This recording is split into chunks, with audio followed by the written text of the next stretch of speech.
Rebecca Fleisar with Big Ideas, and today we're spotlighting some tradesmen in some common and not so common careers. Find out what a day in the life is like and what you have to do to become one of these everyday geniuses. So go ahead and let's see who we have here today. Why don't you both introduce yourselves and tell us a little bit about your career field. Okay, I'm Dave Keene. I'm the electric production supervisor, chief engineer at the power plant here. I've been here 41 years, grew up in New Ulm, got a job here when I was 21, I think it was. And like everyone, thought I was going to be here a short time to get by, and I'm still here. Yeah. I'm Glenn Holsheim. I've been here for a total of about 20 years. I also grew up in New Ulm. I'm the assistant chief, and I started right out of high school actually in Shells, and then I progressed to here. I got my boiler license at Shells and then came here, and then I did 7 years at Kraft, and I came back here and been here ever since. So it's a That's really good great. job. So tell me a little bit what the PUC does, what your main mission is, and what kind of trades are you looking for?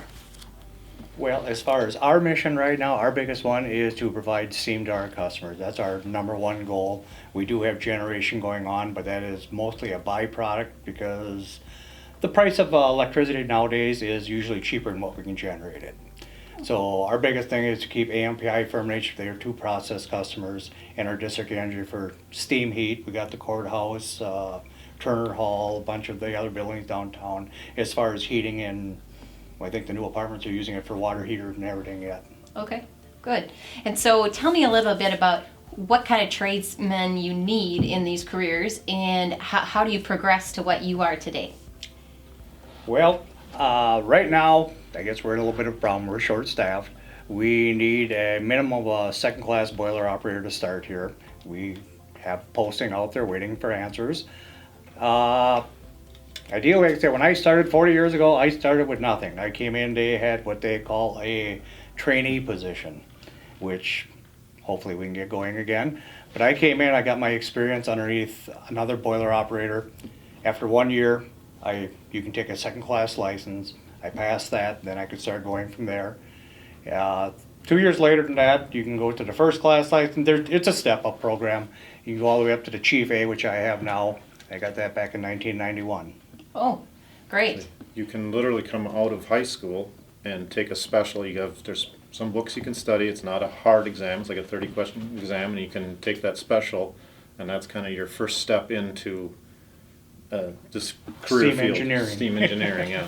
So And tell then me, do you go to a trade school, or can you is there a trade school for that if you wanted to get a 2-year degree, or is it simply through apprentice only, or No. what is your route? There is a school in Albert Lee, Riverland Community College down there that actually has a steam engineering program.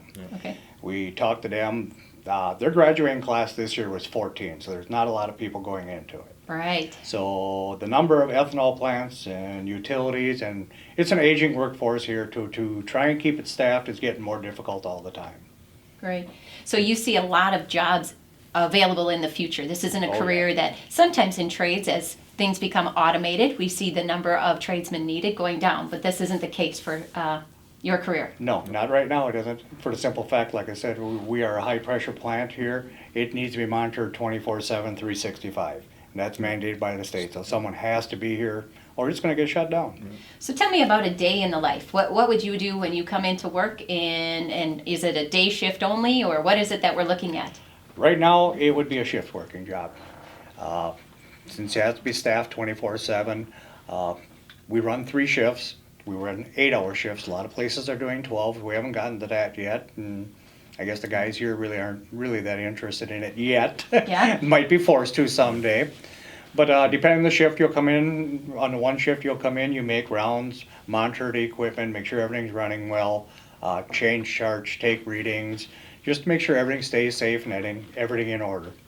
Right. And in the career field itself, there's also, like in our plant, there's 3 people that are on maintenance. Those are strictly day jobs. And we have 1 lab person that does all the water analysis. Again, another day job. So it's not just strictly boiler operators.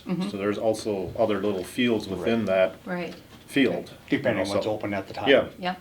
So as a STEAM engineer, do you have, is it that you have to be able to lift certain amounts? Is it a physically stressful job? Or where would you rate it when we look at trades? You know, that's a driving force for a lot of people when choosing a career. Physical, I think most of them are being able to lift 50 pounds 30% of the time. I mean, it's not, Okay. no, it's not high. The biggest thing in the trade here, except for the maintenance, that's gonna be a little bit more physical. As far as a shift operator like this, it's gonna be opening and closing valves. Yeah. Okay. So talk to me a little bit about, you did say that there's a step-up program. How many you're a Chief A1, is that what you said? I got a chief aide. Oh, Chief Yeah. A. So how many of those would be needed in a community the size of New Ulm? Depending on the size of the plant. Okay. It all mandated by that. If it's a smaller plant, you could run it with a 1A. Okay. It goes by the horsepower and everything else. And I can't remember what ours is, about 1,600 horse, Yeah. I think, right around here in our Okay. plant here. All right. But there's always places that are looking, and there's always room for Right. advancement I mean, in these yeah, careers. You got the hospital runs boilers, you got the MLC that Kraft. has boilers, Kraft, 3M has, Brewery. I mean, Brewery. the brewery, they Yep. all have boilers and they all need someone there. Yep. And they're all high pressure as far as I know yet too. I mean, if it's a low pressure one, they don't have to be monitored 24/7.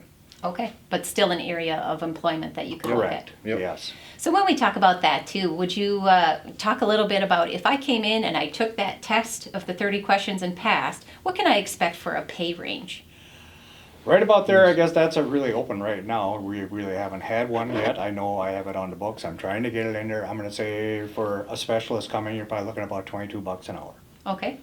And career progression is going to continually go up pretty Correct. As substantially. you get your license, you're going, I think the position we got out now would be for anywhere from a 2B to a 1A. Yep. And the pay period grade is 2550 to 3202. All right, so coming in at 65,000 a year, not Yep, bad, yep. Yeah. not bad. And plus on that, if you're working shifts, you get a shift differential play on all shifts. Okay, and the holidays and things as well. Yep. Right. And also, the city comes with some great benefits. You have your health care, some investment plans, and a lot of benefits to keep you here for a long time, right? Oh, yes, Yeah. yep. We got the medical, we got the dental, we got vision T- if you want it, we got the TRA. PRA, a deferred comp. Yeah, it's It's setting up pretty well. It is, it is. Yes. What else would you like to share to anybody that would be interested or didn't even know that this job existed and understand the path of becoming an employee at the public utilities? That's a tough one. Threw that one in Well, there. put it this way. Well, I was one. I wasn't one that was going to go to college. I never had a thought of even doing it. And I wanted to do something. I like working with my hands. I'm a hands-on guy, which makes this job a little tougher. But being in the position, it's something to learn. It's not I wouldn't call it a low-stress job. It can be depending on the situations you run into. And the nice part is to be able to come in, learn your job, learn your pieces of equipment, and get everything out of it you can, so that when something happens, you can react. Because that's usually where you get your most pride out of the whole job, honestly. Yeah. Because you'll sit here, and I'll be honest, you're going to sit here for months at a time and just going through the motions because nothing happens. But when something happens, you have to react Right. and be able to do the right things. React safely, and at those times it's usually a power outage. So there's a lot of stress involved at that point. Because you get So the that's phone where ringing your in the knowledge- background yeah. all the way through. That's when your knowledge kicks in, what you know. Right, That's when right. you need to. Yeah. Yeah, and part of our mission here today was to expose people to careers that maybe they don't know exist, but rely on every day. When you go into a warm building, you take that for granted here in Minnesota, and yet we wanted to spotlight those that keep the building warm, keep the steam heat moving, and I think it's a great career, and hopefully that other people will understand the value of these positions and stop on down to visit with you. Sure. All No right. problem. Well, thank you for your time, and we look forward to working with you through Big Ideas again. If you have questions, if anybody was interested in this, who should they contact? Well, I guess we can call down to the power plant here. I got a direct dial phone if they want it. It's 233-2128, and I can give you all the information I can. Perfect. Thank you both for your time today. Thank you. Okay.